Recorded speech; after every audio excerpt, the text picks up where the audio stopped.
para iniciar oficialmente o segundo ciclo de estudos científicos, Cartas Consoladoras, um enfoque científico, convidamos o coordenador-geral do Instituto de Pesquisa e Ciência Espírita, Maurício, novamente, para falar um pouco do Instituto para vocês.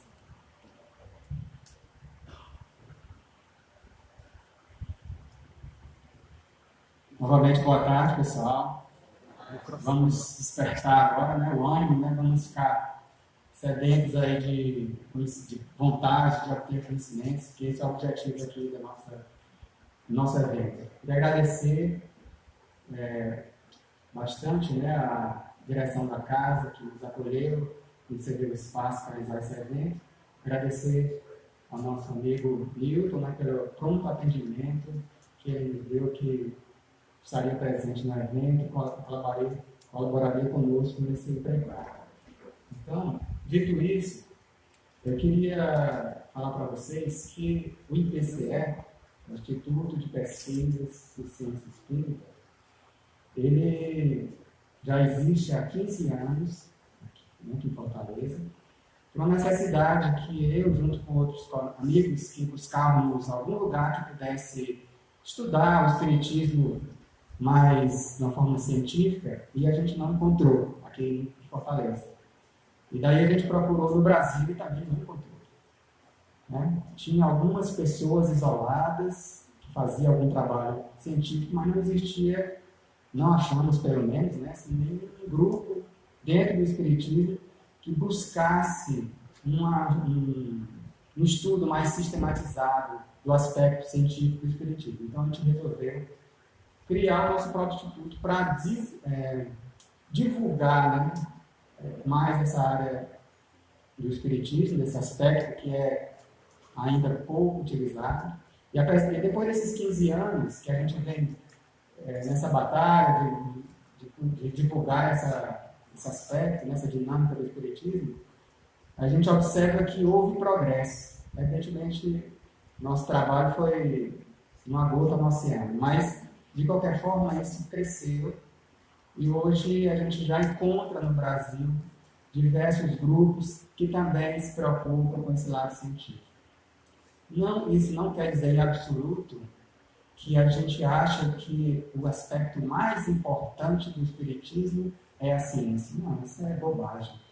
Não existe isso de mais importante. Existe um corpo doutrinário que precisa ser estudado. E esse corpo doutrinário do espiritismo envolve parte moral ou religiosa, envolve filosofia e envolve ciência. A gente não pode querer tapar o sol com a peneira, porque é mais fácil, porque gosta mais, e truncar a doutrina espírita de um dos seus aspectos fundamentais, que, aliás, Kardec começou o espiritismo através da ciência, depois ele enlargueceu. Mas isso não quer dizer que um é mais importante, o outro é menos importante. O importante é que a gente entenda que é preciso cuidar do espiritismo em todo o seu aspecto. E, evidentemente, se tratando de cada um de nós, pessoalmente, claro, o mais importante é a melhora íntima, né? É a reforma íntima. Mas isso faz parte do processo de aprendizado. Pois bem, a gente, além de eventos como esse, de simpósios, seminários, grupos de estudo, também temos grupos de pesquisa. A gente faz algumas pesquisas com dificuldades, porque, claro, não temos apoio, né, de nenhuma entidade pública, então fica mais difícil. Mas a gente desenvolve, com toda essa dificuldade, a gente desenvolve algumas pesquisas. Atualmente nós estamos desenvolvendo um grupo de pesquisa que envolve a comunicação mediúnica entre os vivos. Incrível quando a gente fala isso, tem pessoas que dizem, mas isso aí não tem Kardec, né? Não, vamos com calma, né? A comunicação mediúnica entre vivos faz parte do espiritismo, está proposta na codificação do Allan Kardec, consta no livro dos Espíritos e no livro dos Médiuns. Cabe a nós observarmos, estudarmos e ver de que maneira que esse conhecimento pode ser aplicado para ajudar os outros. É isso que a gente tem que fazer. Além disso, a gente está também buscando estudar a transcomunicação, né? Estudamos também a questão de regressão de memória. Então, algumas pesquisas estão em andamento e outras ainda são projetos. Enfim, convido a todos de vocês que que gostarem de fazer pesquisa, gostarem de estudos, a gente está sempre aberto para você se encaixar em uma dessas atividades. Mesmo que não tenha uma experiência acadêmica, a gente durante faz cursos, né, faz reuniões. Quem quiser participar, pode participar. Dito isso, é com alegria que a gente, nesse momento, abre as discussões, o estudo, para essa questão tão atual. Não sei se vocês perceberam, de alguma forma, que essa questão das cartas consoladoras, ela tem tido, ultimamente, um grande apelo, no bom sentido, né? Muitas pessoas têm procurado essa atividade e é importante a gente conhecer o fenômeno, saber do que se trata. Eu não vou falar aqui, porque Newton vai falar isso muito bem melhor do que ele, mas é importante que a gente possa fazer e obedecer a frase de Jesus que eu acabei de citar no final da prece que foi feita pela internet, né? Que é: conhecereis a verdade e ela vos libertará. É isso que faz o Espírito liberta, é o conhecimento. Como saber que aquele determinado médium, de fato, é um médium verdadeiro ou não? Se ele está fazendo a trabalho da melhor forma, de que maneira você pode confiar naquilo? Isso a gente só pode conseguir através de uma ferramenta, é o conhecimento. Se você não tem conhecimento, você não consegue avaliar, não consegue opinar sobre aquele assunto. Por isso é importante a gente estar sempre aprendendo, estudando e ouvindo e aprendendo com aquelas pessoas que já estudaram, que aprenderam e que conhecem melhor do que a gente. Humildade para aprender e continuar em frente. Bom, então dito essas palavras, né, iniciais, só para um preâmbulo, passo agora a palavra aqui para a nossa mestre de cerimônia. Muito obrigado. Agradecer ao Maurício por esse momento. Bom, como os espíritos escrevem as cartas? Qual a natureza íntima das evocações? Que dificuldades existem na prática da psicografia das cartas? O que diz a grafoscopia sobre autenticidades das assinaturas? É possível fraudar as cartas consoladoras? Estas e muitas outras questões serão abordadas pelo médium Newton Souza na tarde de hoje. Newton Souza é historiador e professor da rede particular de ensino. É também o dirigente da Sociedade de Estudos Espíritas Casa de Francisco e atual presidente do Lar Beneficente Clara de Assis, que realiza ações de promoção social para a comunidade carente de Iparanga, Calcaia. Médio ainda na adolescência, já recebeu cerca de 3.000 cartas de espíritos que escrevem aos familiares, as chamadas cartas consoladoras. Expositor, articulista e escritor espírita. É autor dos livros Filigranas de Luz, Contos do Invisível e Cartas da Imortalidade, que está em sua 3ª edição. Divide ainda a autoria do livro Encontro Evangelizador Espírita, uma proposta educacional espírita, com a doutora em Educação Ângela Linhares. Convidamos, então, Newton Souza a proferir a primeira parte do seminário.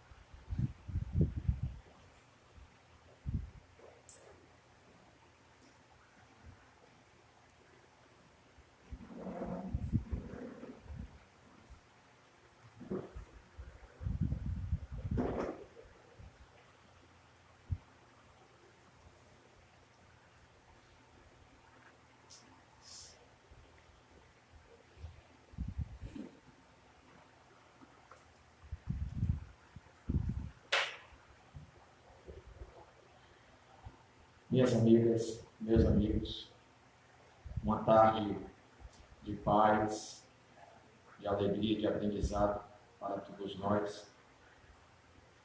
Eu costumo me sentir sempre muito feliz todas as vezes que nós vamos conversar sobre a doutrina espírita e sobre a mediunidade, mas eu gostaria de registrar a minha alegria profunda de estar vivendo um momento bastante histórico para o nosso movimento espírita, levando-se em conta que eu acredito e defenderei essa tese de que todas as casas espíritas precisam ter um IPCE. E já deveria ser assim na sua base orgânica, levando-se em conta que a nossa doutrina é uma doutrina bastante complexa no seu construto, levando-se em conta que a nossa doutrina é trina. E sendo trina, ela só pode avançar, ela só pode sobreviver, ela só pode cumprir o seu papel se ela continuar se comportando de maneira trina. A compartimentação do conhecimento com a era industrial criou uma série de empeços. A visão mais meridiana, mais geral, mais ampla, mais cósmica da criatura humana. Toda especialização e segmentação, ela pode sofrer esse problema quando se perde de vista as interconexões existentes entre os variados campos de conhecimento humano. O Espiritismo é uma doutrina cuja profundidade e cultura é tamanha que nós mesmos, os espíritas, carecemos de conhecimentos maiores, inclusive acadêmicos, para podermos acompanhá-la, porque ela é muito maior do que o que cabe em nossas mentes, ela é muito maior do que o que caberia em nossa encarnação, na condição do cumprimento de nossas tarefas existenciais. De modo que eu imagino que nós, os espíritas, ainda reencarnaremos um bocado para podermos compreender com profundidade a doutrina espírita. O campo da mediunidade, ao longo da própria história humana, tem sido um ambiente repleto de confusões, de misticismos, de ritos e de rituais. Durante muito tempo na história foi confundida com a magia. A consulta aos mortos, no passado mosaico, foi utilizada para as quinquilharias humanas, para assuntos que não tinham qualquer tipo de importância e para particularidades que não levavam ao crescimento do próprio ser humano. Não havia uma preocupação moral com o usufruto da mediunidade. Por isso, nós estamos com Moisés, não no sentido de uma proibição legislativa, mosaica, como outrora, mas estamos com Moisés no sentido de dizer que ninguém se aventure a se utilizar da mediunidade para particularismos, a se utilizar da mediunidade para curiosidades, a se utilizar da mediunidade para especulações, a se utilizar da mediunidade para questões que não são de elevação moral, de cunho sério, construtivo, edificante, de grupos, de coletividades humanas. O que o Espiritismo fez com a mediunidade foi associá-la ao Evangelho de Nosso Senhor Jesus Cristo. De novo, a ciência, no que pese ao mecanismo próprio do funcionamento da mediunidade, do psiquismo humano, também no campo da paranormalidade, vinculado e associado, dulcificado pelo Evangelho de Nosso Senhor Jesus Cristo. Ou seja, a moralização da mediunidade foi um dos mais estupendos contributos de Allan Kardec, o que revela realmente que a doutrina espírita é o consolador prometido. No entretanto, Kardec teve que comprar briga com médiuns que cobravam pelas consultas nos Estados Unidos, na Irlanda do Norte, na Suíça, na Inglaterra, na França. Numa época em que o magnetismo se tornou uma fonte de renda também, porque o magnetizador cobrava. O próprio Allan Kardec pagou uma consulta a um magnetizador porque tinha um problema no fígado. isso precisa ser catado nas suas biografias mais particulares. Era comum naquela época pagar a alguém que era dotado de poderes sobrenaturais, supranormais. Por isso, a visão de que a mediunidade era algo sobrenatural criava um ar de misticismo. Quando Allan Kardec, lançando o olhar de cientista do invisível, conseguiu perceber que a mediunidade é algo inerente à criatura humana e sendo mais um sentido que o ser humano pode ter, essa mediunidade é a manifestação natural das mentes extracorpóreas que intercambiam com as mentes encarnadas e confabulam com essas mesmas mentes de forma oculta ou de forma declarada, de forma impositiva, no caso das obsessões, invasiva, no caso dessas influenciações nocivas, ou de modo em parceria entre o médium e os espíritos. Essa percepção de Kardec é fantástica, é extraordinária, e coloca em pauta a verdadeira posição da doutrina espírita como uma doutrina que altera não só educacionalmente a criatura humana, mas também na sua perspectiva espiritual. Fala não aos corpos, nem às sociedades, não fala às sociologias de um tempo, não fala a uma geografia em específico, não se reporta a uma época em particular. Na verdade, se dirige a toda e qualquer alma. O espírito encarnado se dirige ao âmago, à matriz de todas as fenomenologias. O espírito, que está tão somente momentaneamente encerrado, encarcerado no escafandro corporal, mas não menos livre na comunicação intervivos, em que o estado de vigília não é 100% vigília. E por isso mesmo, quando teu olhar estiver absorto, pensando em tua casa, se houvesse um médium vidente na tua casa naquele momento, ele seria capaz de te ver lá, embora você esteja aqui.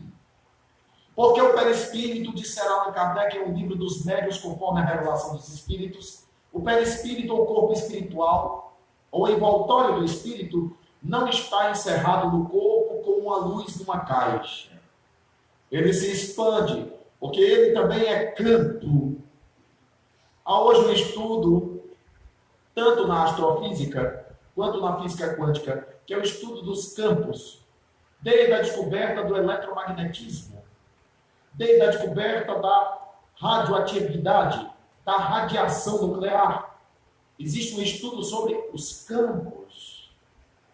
É tão incrível os campos de informação que nós vemos até autores renomados como Bert Hellinger usando os campos de informação para terapias em grupo. Porque os terapeutizados captam o campo das informações que estão naquela alma e que são, na verdade, um complexo de dramas que essa alma viveu.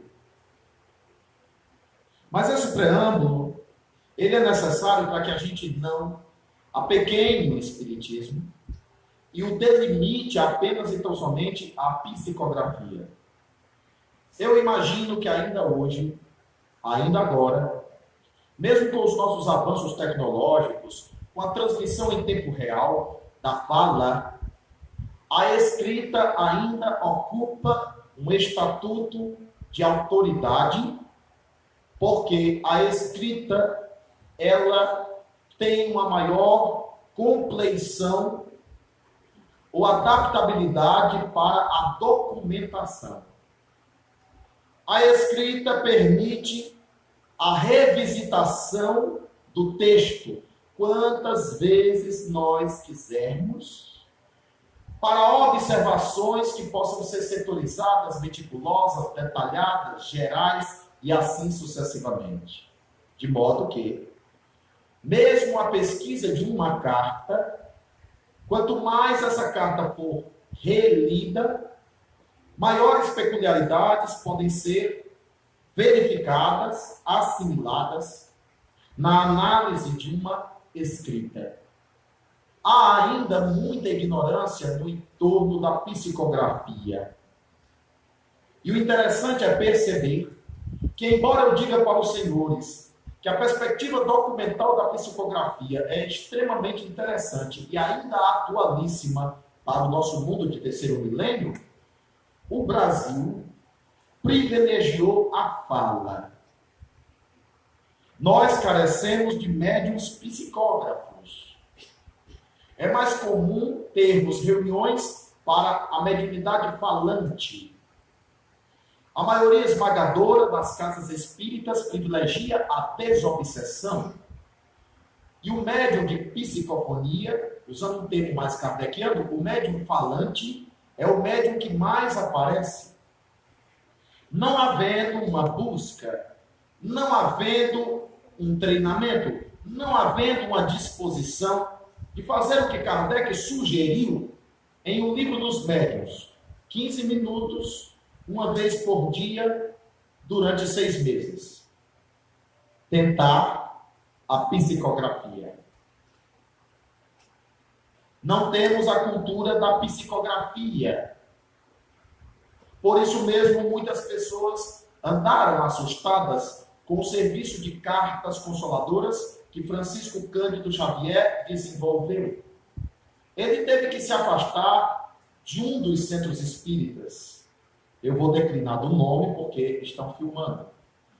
Ele teve que se afastar de um dos centros espíritas porque o centro espírita não aceitava que ele fizesse o serviço de cartas. Porque imaginavam que não poderemos mostrar o fenômeno mediúnico. Criou-se uma sacralidade sobre o fenômeno mediúnico que acabou descambando num misticismo sem jaça, numa espécie de superioridade pseudo-superior, de grupo iniciático e de grupo eminentemente capaz para aquele tipo de trabalho, e o vulgo não teria condições de assistir, de analisar, de pesquisar ou de perceber. É um grande desvio do nosso movimento espírita atual. Por quê? O Espiritismo sendo ciência e filosofia, com consequências morais, moralizantes, espiritualizantes, eu evitei a palavra religião de propósito, simplesmente ele exige, pela sua própria métrica, pelo seu organismo, que os nossos estudos sejam em comunhão com os espíritos.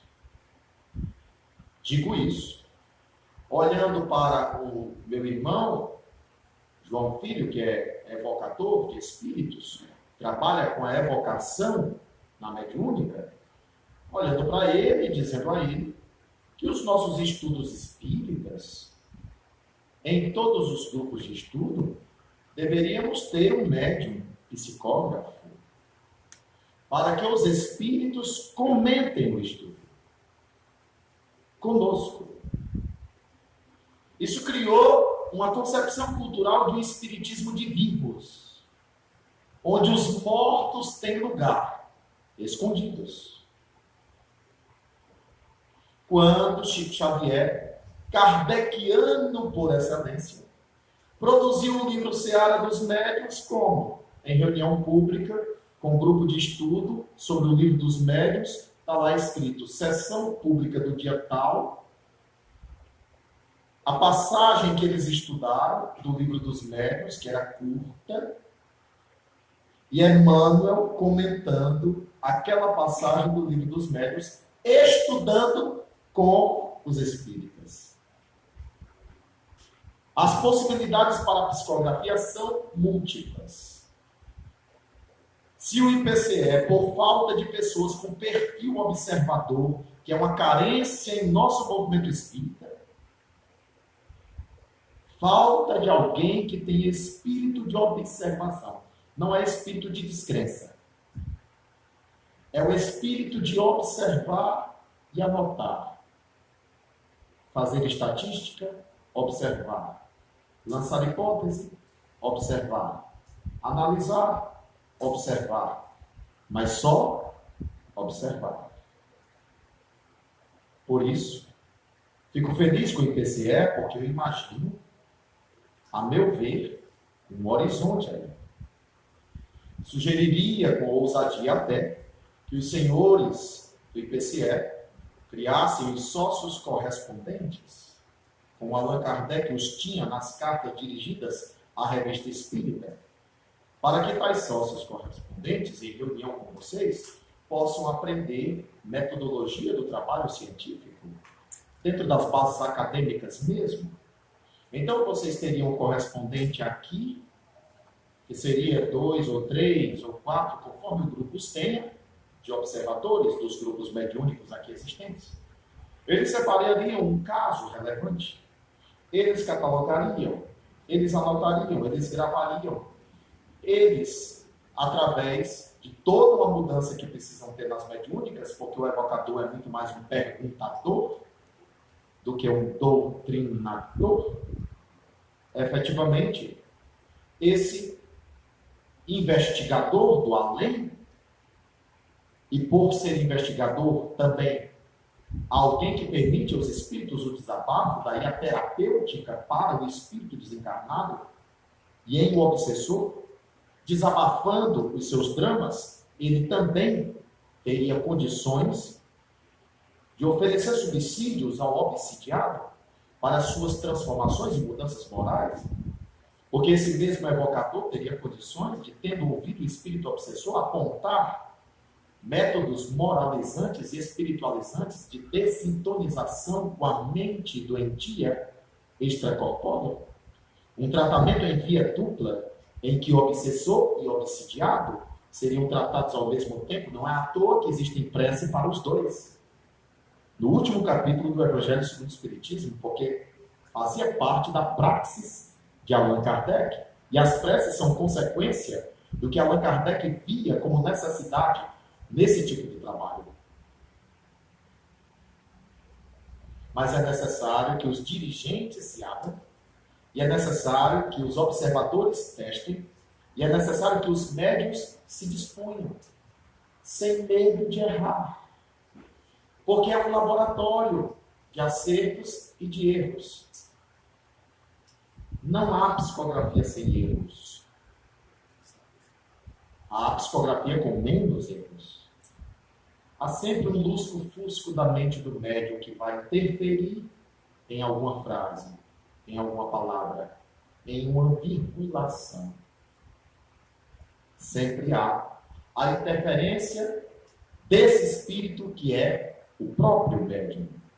Desmistificar isso e tratar isso com naturalidade é amadurecer com o espiritismo para talhar pesquisas mais seguras e garimpar aquelas evidências da imortalidade da alma que, depois de socializadas entre os próprios espíritas, farão esses espíritas com fé mais robusta do que os espíritas que eu conheço. Porque conheço muitos espíritas que são forjados no gabinete dos seus estudos, mas por falta de visualizar a praxis mediúnica, eles carecem de uma robustez nas suas convicções. Há que se dialogar a teoria e a prática constantemente, porque isso faz parte da própria dialética proposta pelo educador, antes de tudo, educador Allan Kardec. A ignorância em torno da psicografia graça, porque hoje mesmo ouvi uma pergunta: por que a assinatura de minha mãe não veio? Porque assinou com outra letra, não era a letra de minha mãe. A resposta é simples: porque o médium não é mecânico. Somente a psicografia mecânica e a semimecânica, quando for assinar, é que podem produzir aqui ali a assinatura com parecença, porque igual não existe. Mesmo que você queira assinar seu nome de novo igual, não sai igual. Só em falsificação é que isso existe. Nós sempre assinamos parecido. Jovens assinamos de um jeito, na idade mediana de outro jeito, se bebemos de outro jeito, se usamos entorpecente de um outro jeito, se estamos idosos, já assinamos de um outro jeito, mas a gênese gráfica é sempre a mesma. A ignorância está na pauta da mentalidade espírita também, porque Allan Kardec já esclarecera a existência dos médiuns monógrafos, que são aqueles em que não há alteração de letra. Também, o estudo feito pelo grafoscopista Carlos Augusto Perandrea, numa obra intitulada O Espiritismo, a Psicografia à Luz da Grafoscopia. Carlos Augusto Perandrea, que estudou ao lado de doutora Isabel Cristina, a grafoscopista que nos analisou, fez curso com ele, com o doutor Picchia, que é o escritor do maior manual de grafoscopia e único manual abalizado hoje de grafoscopia, que é uma ciência que na época de Allan Kardec era chamada de grafística. A própria grafoscopista, a doutora Isabel Cristina, chegou a nos dizer que Kardec conhecia a grafística por causa das análises que ele fazia da grafia dos espíritos. Vejam o tamanho de Allan Kardec. Então, existem dois métodos que normalmente são usados. O método da mão guiada. No caso da psicografia de Chico, mecânica, foi usado o método da mão guiada para analisar uma carta de uma senhora chamada Hilda Mascaro Saulo. E ele faz uma análise sobre a produção da grafia, mediante o método da mão guiada. O método que foi usado comigo foi o método dos traços curvilíneos, que analisa a maneira do L ser laçado, a maneira da emenda que sai de uma letra para outra, a altura do corte, a altura da letra, o espaçamento, são os traços curvilíneos, é o método mais rigoroso ainda, porque ele vai atrás de como a mente assina. Mas o próprio Allan Kardec disse que a assinatura não é comprovação de autenticidade. Porque o que comprova é a assinatura da personalidade. E o que é a assinatura da personalidade? Como eu dizia, como eu falava, qual trejeito verbal, qual vício de linguagem, o que disse, o apelido, o nome, a maneira de se dirigir, fatos, situações, cotidianos, coisas que só os familiares teriam condições de abalizar. É meu parente. Não basta a assinatura. Qual é a situação de um médium nessa condição? Eu vou fazer algumas colocações aqui e gostaria de pedir a caridade de vocês de me entenderem, para não terem uma compreensão equivocada ou fazerem qualquer tipo de julgamento a respeito dessa minha colocação. Para a gente poder entender algumas coisas que acontecem. Nós começamos a receber psicografia aos 16. Nós só tomamos do lápis, no caso na época da caneta, por causa que a nossa cabeça era invadida por 1 milhão de ideias. E o interessante é que isso acontecia quando eu estava no centro. Quando eu saía do centro espírita, amenizava. Quando eu ia para algum lugar que tinha muita gente, eu me perturbava. Eu tinha a sensação de ouvir a mente das pessoas, com seus dramas, seus problemas, suas dificuldades. A sala de aula me educou e me ajudou a conviver com isso. De modo que a intensidade que as informações vinham na minha cabeça exigiam que eu tomasse da caneta. Aquilo acontecia como que num impulso. O problema é que, quando nós começamos, nós também tínhamos uma compreensão falha a respeito da psicografia. Nós ainda não tínhamos sequer lido o livro dos médiuns. E resolvemos ler. E fazer como Allan Kardec houvera recomendado. 15 minutos, todo dia, durante 6 meses. Se depois disso não fluir, trata-se de médium improdutivo. Conclusão, não tenho psicografia. Simples assim. Só que eu colocava o braço e ficava esperando o espírito mexer meu braço. E um aviso àqueles que colocam um braço nas cantoneiras da mesa e depois terminam a avaliação dizendo: eu fiquei com meus braços tudo dormente, será que eu vou psicografar? É por causa desse nervo, gente. Fica dormente mesmo. Não existe, a rigor, nenhuma sintomatologia fisiológica, orgânica, nenhuma maior fisgada, nenhum maior incômodo no braço.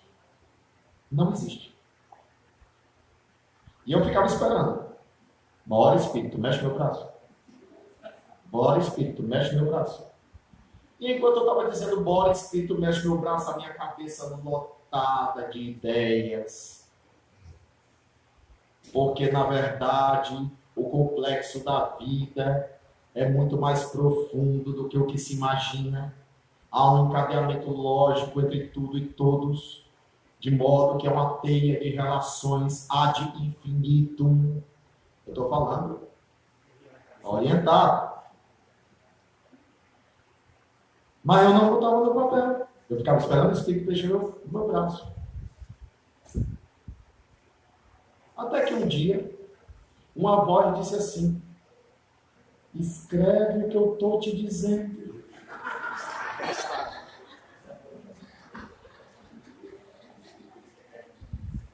E aí passamos a escrever, e escrevia. Os caderninhos do Centro Espírita Lázaro Redivivo ficaram lotados. E tome caderno, eu escrevendo. E daqui a pouco estava vindo história, e era conto, e daqui a pouco vinham as coisas, pareciam umas poesias. Mas eram aquelas coisas, o amor é isso, o amor é aquilo. E eram aquelas coisas, a verdadeira paz. E eram aquelas coisas, porque o perdão. E eram aquelas coisas óbvias. Eram aquelas coisas raras. Eram aquelas coisas bonitinhas. Dos 16 até os 22. Aos 22, aos 14, minha mentora já tinha me aparecido. Aos 22 ela apareceu de novo. Ela subiu esse tempo todo. Aos 22 ela disse: agora vamos começar o trabalho. Eu disse: não já começou? Dos 16 aos 22. 6 anos. Aí ela me disse: agora vamos começar o trabalho. Então eu recebo muitos médiuns com pastas e psicografias. Newton, analise aí. Eu comecei a psicografar. Aí eu dou uma olhada. Aí eu digo, preciso de mais tempo. Não, mas já faz 3 meses que eu estou recebendo. E vem muita coisa. Só que eu olho uma, olho outra, não muda estilo. Olho uma, olho outra, obviedade. Olho uma, olho outra, não são mensagens que acrescentem algo de novo. Olho uma, olho outra e dá no mesmo. Eu digo, continue treinando. E muitos se frustram. Já vi muitos desistirem. Desiste depois de um ano. Quando deveria continuar? Porque existe uma curtição na psicografia que muita gente não se liga. É prazeroso psicografar. É prazeroso ter uma questão, um dilema e dizer, meu Deus, me ajude. Eu estou tão atarefado. Me dê uma luz, me diga uma coisa. E de repente, é um diálogo com os espíritos que deveríamos curtir, analisando depois. O problema de muitos médiuns, porque a maioria é intuitivo. O médium intuitivo está escrevendo, daqui a pouco dá uma paradinha, vai retomar o raciocínio, aí volta a escrever. Dá uma paradinha, volta a escrever. O semi-mecânico já é mais veloz, já não tem tanta parada. O mecânico não tem parada nenhuma, mas a letra é desse tamanho. Na psicografia mecânica, o braço precisa de uma desenvoltura maior. O pessoal mistificou o Chico, porque o Chico pegava a página de sulfite, A4, e psicografava só da metade da página para baixo. Teve gente no movimento espírita dizendo assim, não, é porque se abre um portal, e aí a grafia do espírito é materializada. E um dia, no momento, ela perguntaram para o Chico, e o Chico disse, é conforto. Demora demais subir o braço até o topo da página para descer até o final da página. Demora, vem muito rápido, então para facilitar a ergonomia do braço, eu só escrevo da metade para baixo. Era só o alcance até onde ia o cotovelo. Mas as pessoas queriam dar uma explicação supranormal. As pessoas acham que se o Chico psicografava, a letra é do morto. Não é. 33% a letra era do Chico. 34% a letra era do morto com a assinatura do morto. E os outros 33%, não, a assinatura do morto não batia e a letra era misturada com a do Chico. Só que tinha a assinatura da personalidade. Nomezinhos, situaçõezinhas, locaizinhos, processos que a família tinha passado. Essa era a grande assinatura. Não importa se a letra é ou não é isso ou aquilo. Então há muita ignorância em torno da própria psicografia. Imagina se a gente fosse falar aqui das 54 mediunidades que Kardec catalogou. E atualmente ele atualizaria. Porque tem outras mediunidades hoje em dia. Mas o fato é que o médium que psicografa poesia talvez nunca receba prosa. E o médium que recebe a prosa talvez nunca receba poesia. E o médium que só recebe romance, só recebe romance. Porque é o gênero daquela mediunidade e o gênero daquele médium. São raros os médiuns como o Chico, que recebiam novela, conto, apólogo, poesia, soneto, alexandrino. Porque o Chico tinha uma elasticidade. Mas você, médium, só descobre sua elasticidade se você se dispor. Se você se permitir testar. Se você se permitir treinar. Eu não sabia que eu receberia poesia. Eu só passei a receber poesia quando comecei a psicografar carta. Conversando com o Clóvis Nunes, pesquisador da Bahia, ele me disse, Newton, a linha de sintonia da carta é o sentimento.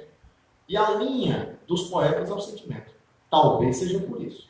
Outra coisa que ele notou, engraçado. A maioria dos médicos que começam a psicografar poesia começa com Cassimiro Cunha. Eu comecei a receber Cassimiro Cunha.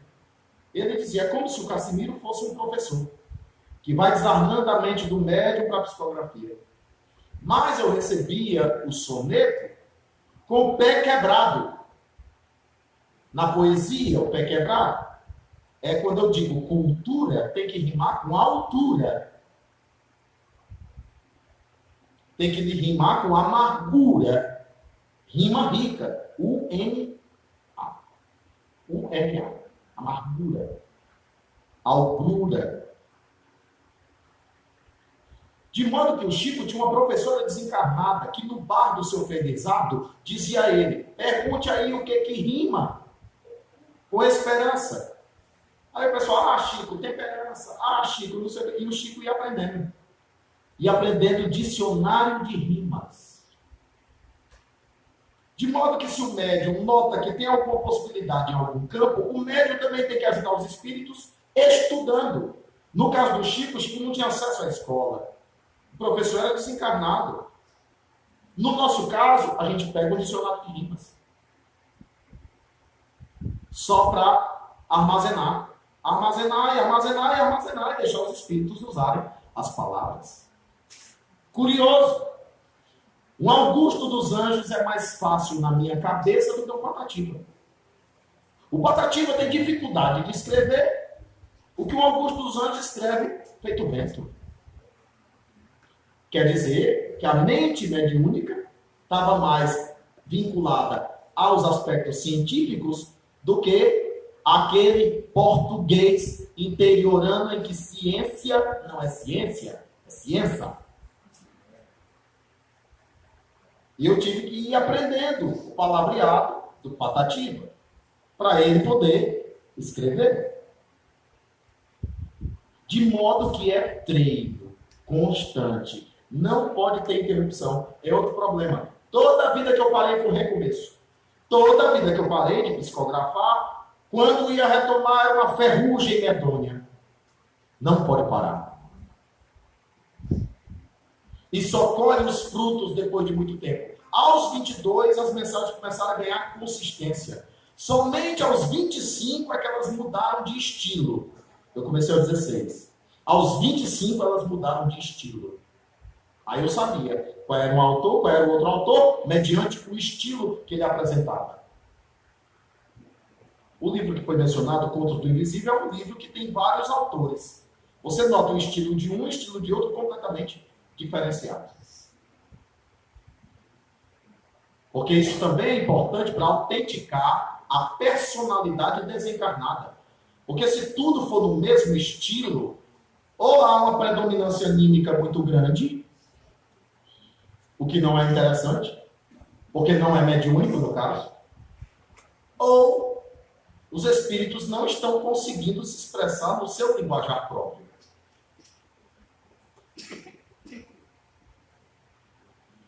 Os médiuns de psicografia mecânica, semimecânica, e os médiuns de psicografia mecânica, alguns precisam do mínimo contato com o evocador. Existe um endereçamento energético, fluídico no evocador. A evocação perfeita para a carta é a do amor e da saudade. Já invadiram minha sala porque queriam uma carta do pai reservando o terreno para ela. Eu ouvi com muita educação e a carta não veio. Alguém na plateia queria a carta pela vaidade de ver o seu nome citado na carta para poder dizer a outros trabalhadores da casa: olha, eu recebi uma carta. A carta não veio. Uma mãe queria a carta do marido mas ainda não tinha suficientemente se libertado de determinadas pendências e ainda o fustigava de culpa vibracionalmente, mentalmente. Ela veio 3 vezes diante de mim, não fluía nada, eu não captava nada, não vinha silêncio, 0, imagem 0, escuta 0, não vinha nada. Quando a filha dela veio, veio. A vinculação emocional do pai era maior com a filha do que com a própria esposa. E aquele fluido evocativo dela vinha carregado de rancor. Não veio a casa. Existem peculiaridades que eu não achei em livro nenhum. Eu fui aprendendo, fui registrando, e talvez um dia eu publique essas impressões.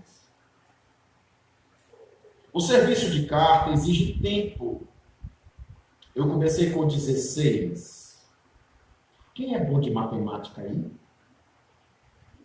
Hein? Quem é bom de matemática? O meu amigo Tarcísio é bom de matemática? Está ali o Tarcísio. É bom de matemática? Que ele disse assim: eu comecei a vida quando você nasceu, em 1973. Não foi? Então quer dizer que com 16 anos eu comecei. 16. E só quando eu tinha 16 era que ano? 1900? Eu nasci em 73, com mais 16? 1989.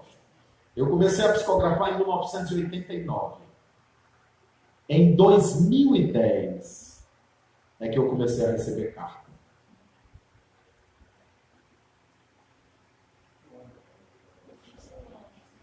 Eu confesso a vocês que eu fico muito preocupado com gente já querendo começar pela carta. A carta exige uma acuidade psíquica diferente. Exige tanto o desenvolvimento da própria psicografia ao longo do tempo, primeiro, para depois verificar se o médium tem missão naquela área. Não se tratam de caminhos diferentes, amigos.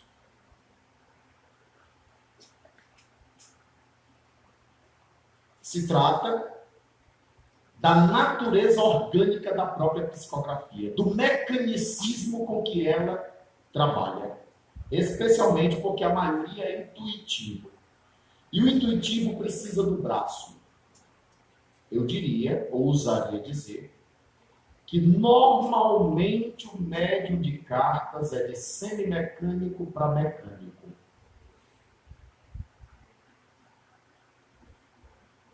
Embora, se o intuitivo for alguém com um silêncio mental muito profundo, porque o problema é o silêncio mental do médium, é possível que talvez haja alguma assertividade, mas não vai ser tanta, nem tão detalhada quanto a do semimecânico e mecânico. A mediunidade intuitiva se presta a mensagens gerais. A mediunidade intuitiva se presta a mensagens de cunhos de estudo. A mediunidade intuitiva se presta a 1000 modelos que nós podemos elaborar de trabalho com o psicógrafo. O médium intuitivo é extremamente útil. Mas o que é que os seres humanos andaram fazendo? Bom é ser médium de carta. E aí, no fim das contas, o indivíduo está partindo do pressuposto de vaidade do que de um pressuposto de natureza própria ou de necessidade precípua ou de caridade verdadeira. Muitos irão se perder. Começarão, mas lá no meio do caminho podem aguardar. É um caminho perigoso. Porque esse caminho exige verdade, exige pesquisa. Por isso que, no Lar de Clara, nós temos uma pesquisa que é feita depois, com os familiares. Porque o familiar, muitas vezes empolgado, ali na conversa, ele diz um nome, ele diz uma coisa, uma pessoa, ele diz uma particularidade. E o ideal é ele não dizer nada. O ideal é ele escutar o médium, perguntar para confirmar. Mas não é o médium perguntar, qual o nome do seu avô? Não. Se eu pergunto o nome do seu avô e o nome do avô consta na carta, isso não é mediunidade. O nome do avô tem que vir livre. Então o médium diz: há um senhor do seu lado, ele usa camisas listradas, está usando chapéu e fumando um cigarro de palha. O nome dele era Manuel Joaquim. Ah, é o meu avô. Aí é outra coisa. Partiu do médium. Se enganam aqueles que pensam que o Chico não tinha contato com as pessoas. O Chico atendia 40 pessoas numa tarde. Na medida que as pessoas iam passando, ele ia dizendo: quem é Dona Chicozinha? Ai, minha avó. Oi, minha filha, ela está aí, morta de feliz, alegre, abraçando. Ai, vem cá, ele morreu de quê? Ah, ele morreu do coração, Chico. Essas perguntas chaves que o Chico fazia eram pontos de sintonia. Eram laços de sintonia fluídica. Para que ele pudesse, de noite, no caso de madrugada, receber a carta.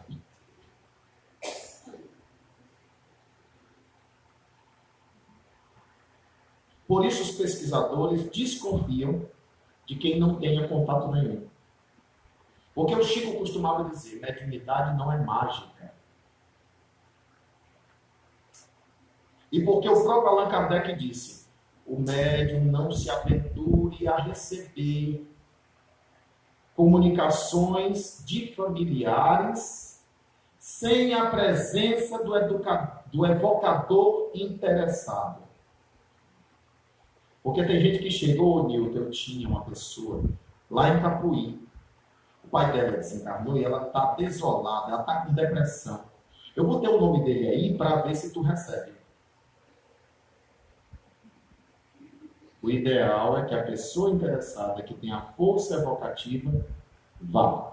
O ato de ir é um ato de fé. O ato de ir produz fluxo energético. O ato de ir, aspas, obriga o familiar a comparecer. Há tanta ignorância nessa área ainda, porque precisamos produzir nessa área, precisamos esclarecer essa área. Que as pessoas pensam assim: vocês estão aqui. Para cada um de vocês tem pelo menos 5 desencarnados aqui presentes. Agora mesmo, na plateia. Quem vai escrever? Se o médium poderá vir a receber só 6 cartas. Mas esse público está multiplicado por 5. Quem vai escrever? Como é aleatório? Faz uma fila, fica se acotovelando? Não, deixa, sou eu primeiro. Não é aleatório. Há coordenadores que dizem assim: você vai escrever, o senhor vai escrever, a senhora vai escrever. Ah, mas eu queria escrever, vai dizer o Orlando. Ele disse: não, mas você não está preparado ainda para a escrita. Sua família ainda precisa viver mais um tempo de provação do seu desencarne. Porque o desencarne do ente querido também é aprovação para a família e educação dos seus sentimentos. Porque muitas vezes essa família viveu sob as asas daquele ser, sem aprender e sem evoluir, sem caminhar com os próprios pés. A morte também é educadora. E o tempo de espera de uma carta já se esperava, porque nem médium para isso existia. Já se esperava. Mas as pessoas muitas vezes se colocam numa posição de exigência, onde a sua dor parece ser a maior do que a dor de outras pessoas. E exigem. E tentam induzir o médium e nos abordam no caminho. E muitas vezes dizem: eu acho que vem hoje a carta do papai, viu? E a gente aprendeu a dizer, vamos pedir a Deus. Vamos pedir a Deus. É por isso que o Chico criou aquela frase, o telefone toca de lá para cá.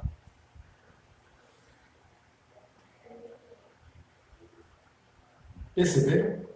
O Chico criou essa frase para aliviar a ansiedade das pessoas. Porque quando a pessoa está diante da gente, chora demais, ele diz, você está me atrapalhando. Chora de menos, não tem muito fluxo. Tem um equilíbrio. Também não é assim. Uma amiga chegou, eu peguei o papel. Eu chamei só para testar. Eu pego o papel. Eu perguntei para o Clóvis. Clóvis, eu pego o papel, eu noto que não foi a letra da pessoa. Não é a letra de quem está pedindo. Uma amiga pediu por ela. Foi a amiga que anotou. Essa letra aqui é da amiga, não é dela não. Eu não sinto nada. E o Clóvis disse, Newton, na letra é como se tivesse uma ponte para tu captar, anotar, sentir alguma coisa. Aí só para testar, eu chamei. Não, ela não está aqui não. Ela ligou para a amiga anotar. Também já botaram ficha falsa. Numa noite colocaram 5 fichas falsas. Para testar. Tá ótimo, tem que fazer isso mesmo. Eu não estou reclamando não. Separei assim. Eu disse, vá atrás. E também, a pessoa chegou com a amiga, só para acompanhar a amiga. Aí a amiga botou o nome do pai. E tu, fulaninha, não vai botar não? Não, mulher, eu estou só te acompanhando. Ah, mas tem um amigo meu que... eu vou tentar um amigo meu. Não tem força de evocação. Tem que ter vontade. Tem que ter desejo. Tem que ter uma força evocativa. Tem que chamar fulano. Ah, mas eu já esbarrei em tantos comentários de companheiros espíritas. Primeiro comentário do companheiro espírita. Tá bom, minha irmã, não vá lá não. Você está perturbando a alma dele. Perturbando? Você sabia que a carta não perturba a alma? Você sabia que pedir a carta não perturba a alma? Consola a alma. Você sabia que eles gostam de ser lembrados? Que eles gostam de ser chamados? Você sabia que eles querem escrever? No fim das contas, quem mais quer escrever são eles, do que a gente pedir. Porque tira aqui por nós, desencarne todo mundo agora. É só... Desencarne agora não. Fique aí, tá? Eu não quero terminar o seminário. Desencarne aí. Você vai querer dizer alguma coisa para alguém de casa. Mas vai ficar do outro lado perturbadinho, correndo para lá e para cá, querendo dizer alguma coisa. Porque deixou alguma coisa no fogo, deixou a panela no fogo. Porque deixou de pagar na mercearia do lado do seu Cardoso. Porque você vai querer dizer alguma coisa.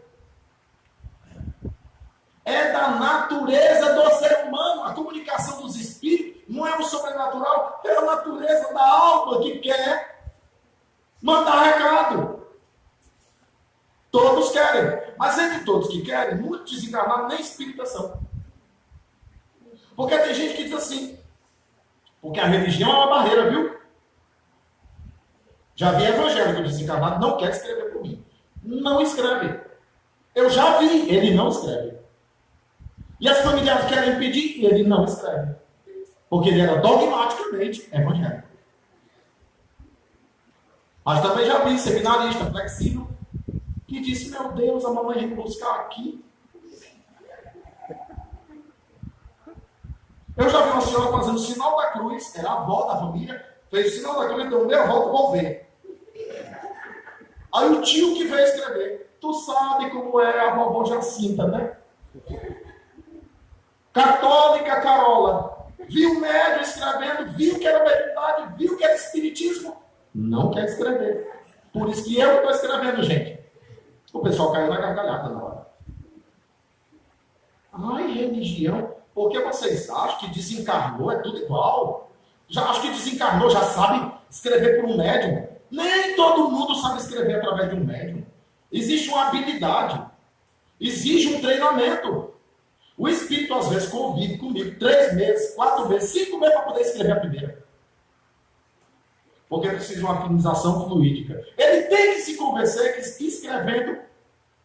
Ora, eu já vi, eu ampliar a minha visão enquanto eu estava psicografando lá no fundo, eu aqui, mas eu vi ela lá no fundo. Não sei como é que é isso, mas é como eu estivesse aqui e lá, vendo lá. Um espírito fazendo assim, pô. Tu acredita nessa coisa aí?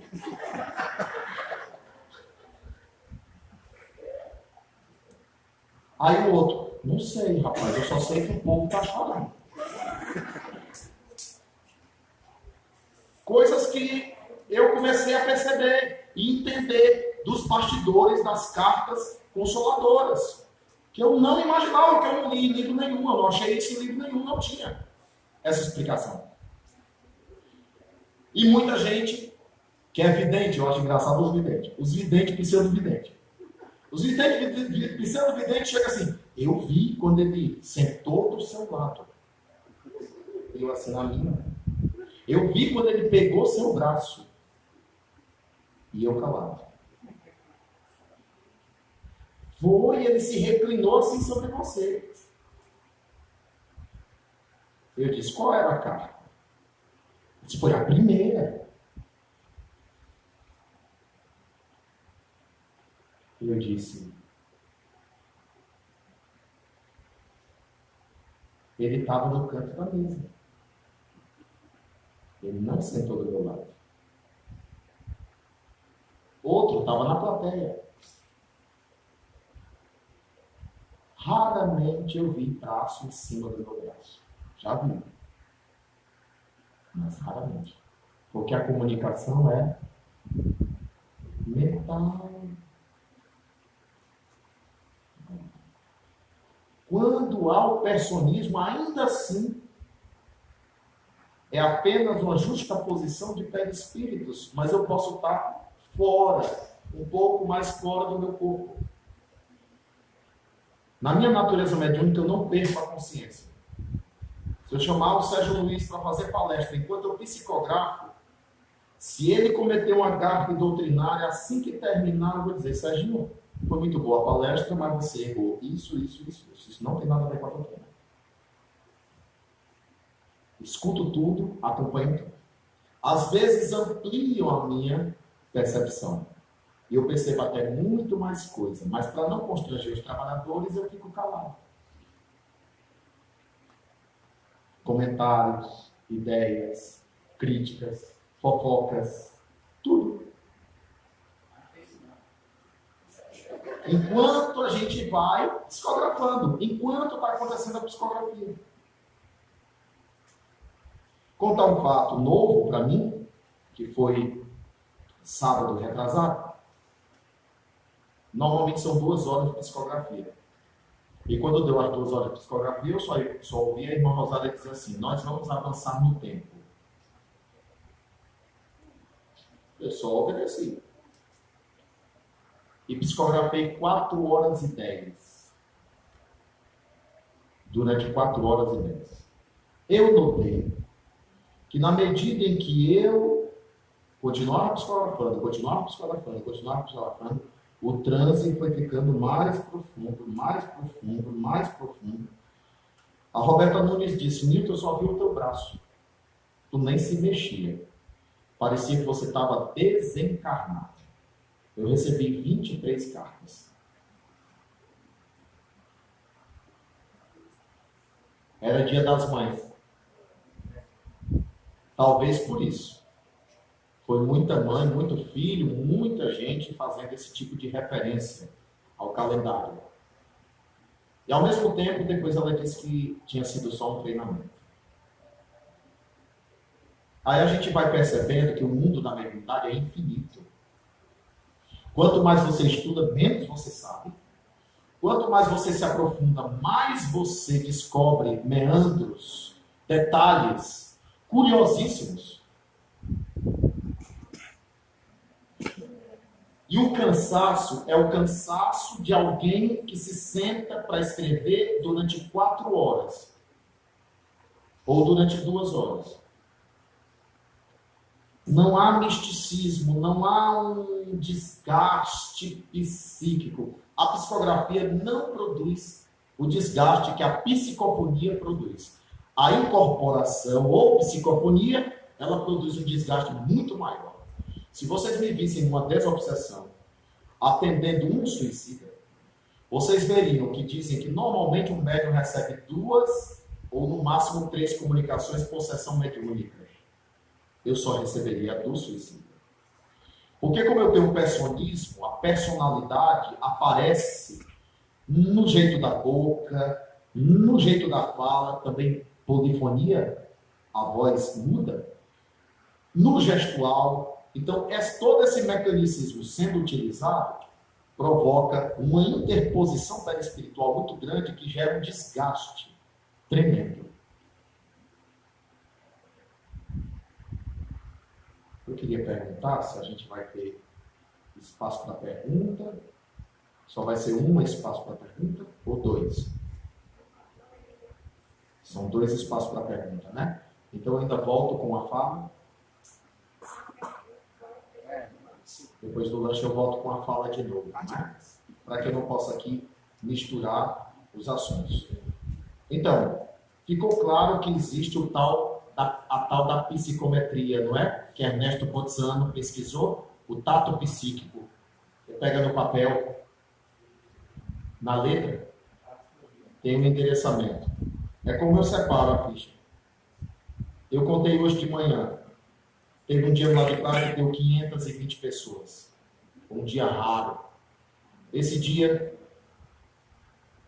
eu selecionei 8 fichas. Peguei 8 fichas, fui chamando, fui dizendo minhas impressões, fui confirmando. Bom, estou seguro, o Espírito realmente está aqui comigo. Confirmei as informações. Vou para a mesa. Das 8 que eu selecionei, uma mãe escreveu para a filha. E, ao longo da carta, o desafio maior do médium é não pensar, não raciocinar, não criticar, não julgar, não analisar, não ter crivo de nenhuma natureza, uma múmia. Só olhando e observando o próprio fenômeno. Mas eu fiquei curioso porque a mãe dizia 3 vezes na carta: não se mate, não se mate, não se mate. Na hora de ler, eu não li essa parte, que eu achei expor demais a pessoa. Eu reprimi. Eu faço isso, viu, gente? E aí é bom aprender. Simplesmente, quando foram fazer a pesquisa no final com ela, é sua mãe mesmo? O que é que diz que isso aqui é sua mãe? Ah, não, o Newton não tinha condições de saber disso, saber daquilo, não sei o quê. Ele cita meu irmão, eu realmente desconfiava disso, daquilo outro. Aí o pesquisador não me viu ler, mas viu na cópia. Por que ela diz não se mate aqui? Depois ela diz não se mate no meio. Depois ela diz não se mate lá no final. Ela diz porque eu comprei o revólver hoje. Porque eu vim para o lar de Clara dizendo: hoje é o meu último dia. Minha mãe, se a senhora quiser me salvar, escreva hoje. Aí eu pensei: meu Deus, eu sou médium mesmo. Porque eu fiquei pensando nas estatísticas, porque eu tenho minhas dúvidas, gente. O médium vai viver com dúvida, e é bom que ele viva com dúvida. O médium, sem dúvida, é um perigo. O médium, sem dúvida, pode ser fascinado. O médium que se aventura de qualquer jeito também é um fascinado. Tem que ter cuidado, tem que ter critério, tem que ter análise. E tem que ter a humildade de dizer: não sou mais médium de carta, vou parar. Vou fazer outra coisa. Perdi a mediunidade, suspendeu. Vou fazer outra coisa. Tem que se ter essa honestidade consigo mesmo, com os espíritos e com a doutrina que merece. Esse amor. Eu disse: poxa, 520 fichas. Seleciono 8. E entre as 8, vem a carta dela. Porque naquela noite eu não psicografei 8, eu psicografei 6. Veio dela. Nas duas que não veio, podia ser a dela e não viria. Aí eu comecei a notar o poder da carta. O poder da carta para o aspecto da pesquisa científica, o poder da carta para o aspecto da consolação, o poder da carta para a fundação de outras instituições, o poder da carta para cartaz psicológico, o choro reprimido há muito tempo que a pessoa dá. O poder da carta para um perdão que precisava ser dado, que liberta a pessoa. O poder da carta para tirar uma pessoa da culpa, porque entubou e ele não queria ser entubado, ele queria morrer em casa e ela ficou com aquela dúvida, porque e agora meu pai, como é que ele vai ficar comigo lá do outro lado da vida? E a pessoa carregava aquilo dentro dela e o pai dizia, eu entendo porque você entubou. E vai explicando e analisando as coisas, dizendo até frase que ela disse no leito de morte. Então, a carta tem um espaço, sim, em nosso movimento espírita. Mas, como todas as mediunidades, ela tem seus escolhos, como Allan Kardec dizia. E na segunda parte eu vou falar dos escolhos. São muitos os escolhos, são difíceis os escolhos. Eu já chorei por causa desses escolhos, porque eu não acreditei que esse espaço sagrado pudesse ser invadido. Até a próxima.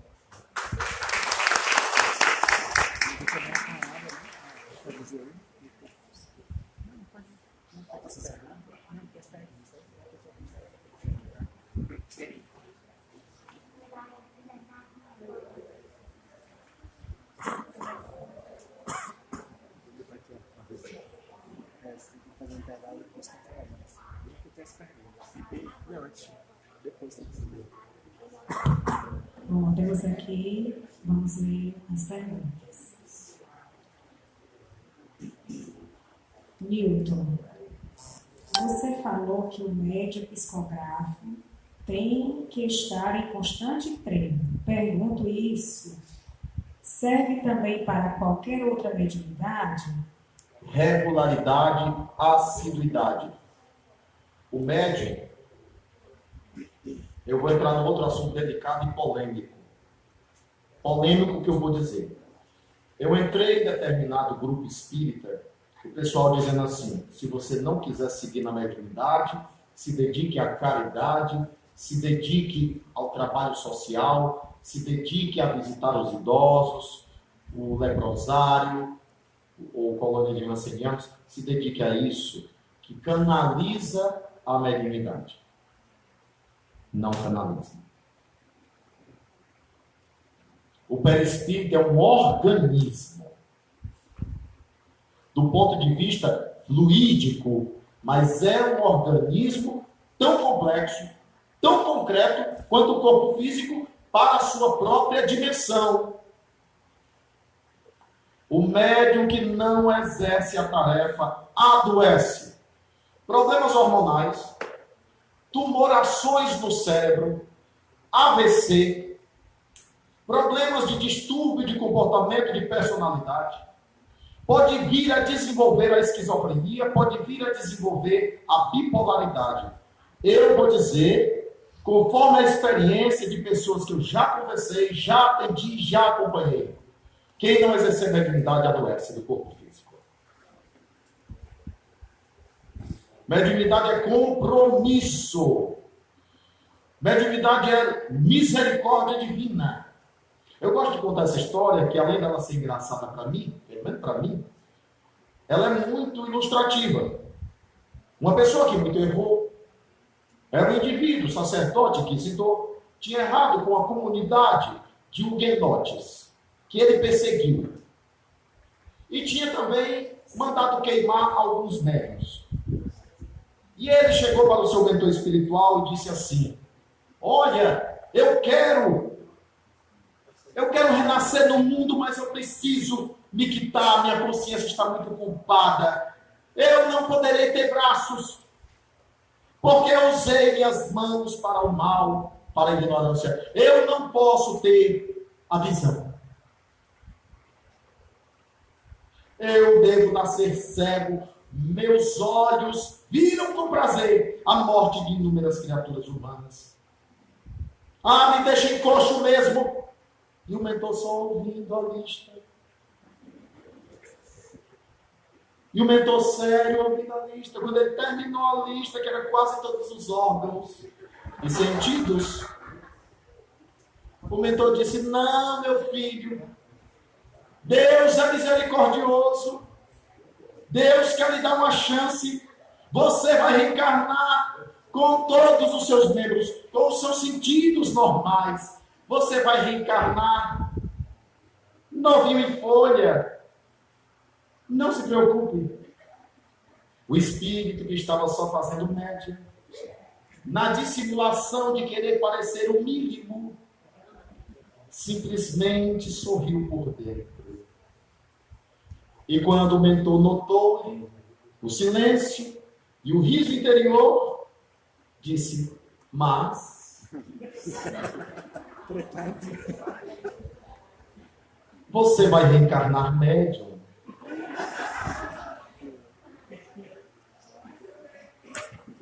Para ver se recupera a visão cega do passado, os membros atrofiados da sua incúria. Então, a mediunidade é orgânica. Quem diz isso é Allan Kardec. Ela está organizada no indivíduo antes dele reencarnar. Quem não exercer, tem a resposta a determinadas enfermidades.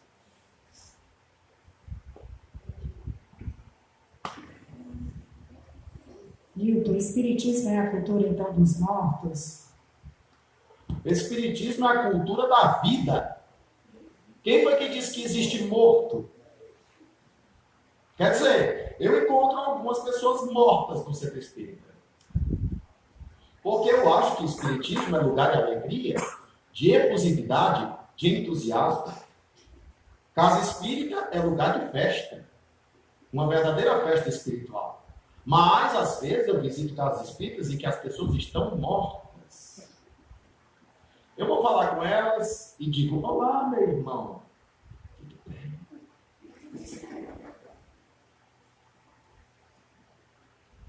Não, e não pode bater palma, porque quebra a vibração do centro. Eu disse para mim mesmo: que vibração fraca. Porque tem esse problema. Não existe a morte. O Espiritismo veio para as almas encarnadas ou desencarnadas. Vamos acabar com essa cultura. A primeira coisa que eu discordo de uma mãe, mesmo com a dor dela, ela dizer: eu perdi meu filho. Aí eu digo: refaça a frase. Aí ela: como assim? O senhor não entendeu? É porque eu perdi meu filho. Eu disse: por favor, minha senhora, refaça a frase. A senhora não perdeu seu filho. Mas meu filho morreu. Não, não morreu. A gente já vai educando ali. Nós somos os espíritas respaldados para dizer isso. Somos nós que temos que dizer isso. Não morreu, nem perdeu. Ele continua vivo, só que em outra dimensão.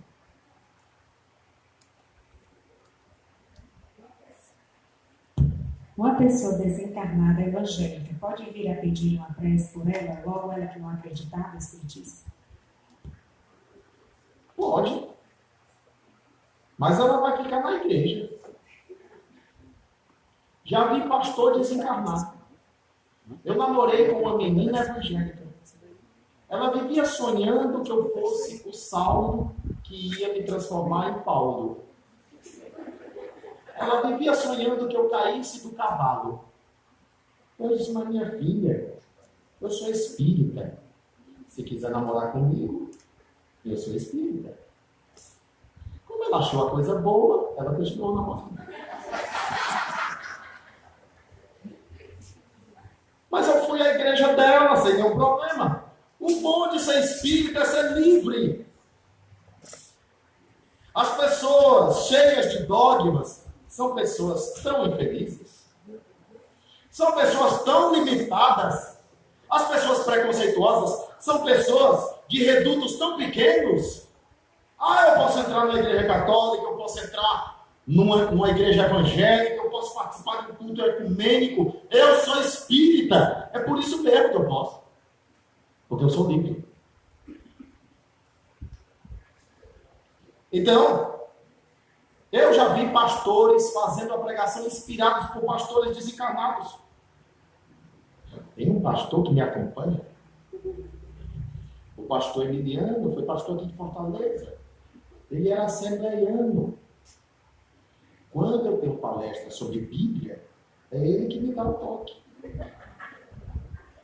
Porque quase no fim da encarnação, ele já estava se rendendo.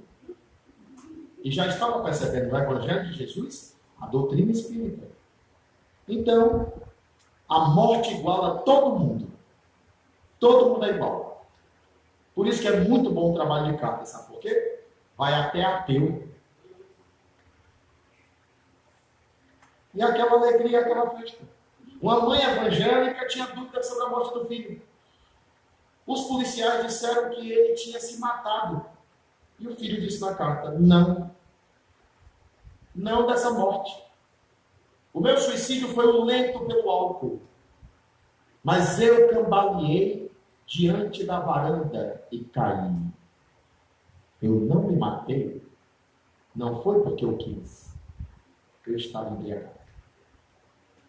Essa mãe gritou. Eu acho que tem alguém aqui que se lembra dessa mãe.